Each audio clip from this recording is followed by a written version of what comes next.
Good day, guys. Welcome to today's biology lesson. This morning we'll still be talking about homeostasis.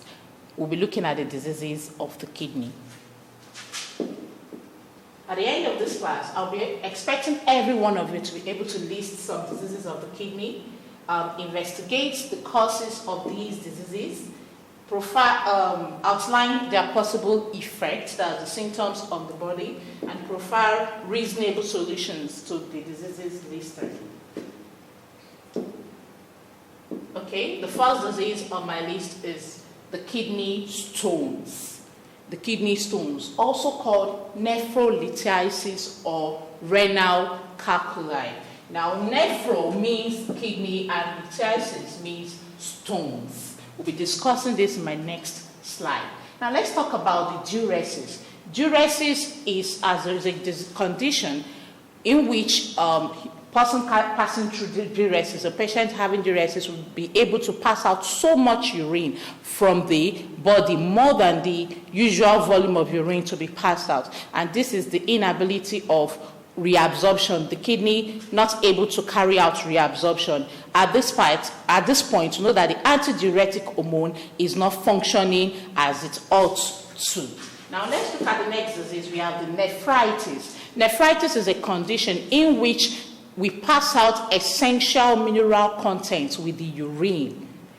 And this is as a result of the Bowman's capsule. If you remember the nephron, we talked about Bowman's capsule and glomerulus inside it. When the glomerulus is not able to carry out ultrafiltration, hence, very vital content of the blood will be passed out with the urine, leading to so much vital content in our urine being passed out. That's the process of that's a condition called nephritis. Now we have the dropsy or the edema.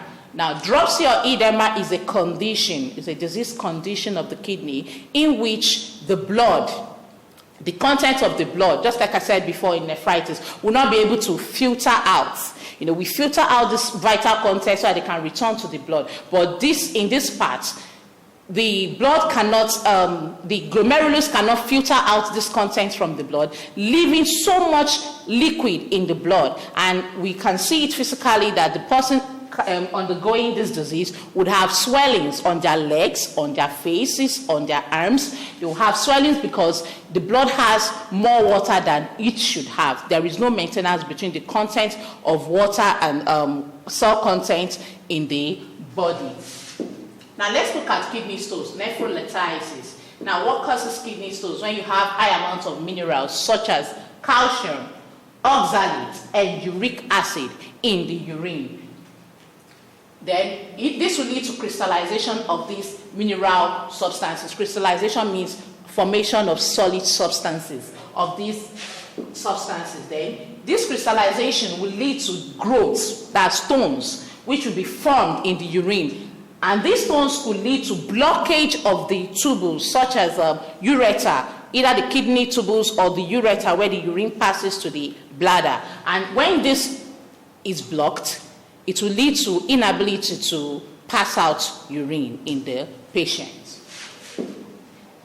Then, blockage of free flow of urine in the ureter. I've explained that. And if you can't pass out urine, you will go to the hospital and a catheter will be placed into you where the urine can, be taken out of your body. Kidney stone. Now this is a picture of a kidney stone. This is what it looks like.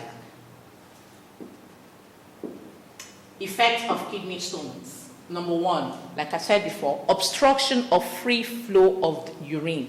These stones will block the passages, the tubes in which urine should go out of our body. When it blocks these tubes, it leads to blockage, obstruction of free flow of urine. Then pains in passing out urine. If you experience pains in passing out urine, then you might be having some of these stones in your tubes. Then severe abdominal pains. Anyone suffering from kidney stones would also have severe abdominal pains. High blood pressure, fever, or chills. They also experience that. Then you could find spots of blood in their urine. That's those having this disease, kidney stone. How do we remedy kidney stone. Number one, taking lots of water when you eat. Taking lots of water, it helps to break down the food. When the food we take in are not broken down well, they could lead to crystallization of substances. So taking lots of water. Number two, minimize intake of calcium. That's when one has kidney stones. Minimize intake of calcium, proteins, and oxalates. Then nephrectomy. This is a surgery that can be carried out on the patient to remove the stones in the body. If this will come to the end of this presentation, I'll be meeting with you in the Google Classroom. We'll be having our class discussion as usual. If you have any question, post it in the comment section and I'm going to be attending to it. For now, bye and stay safe.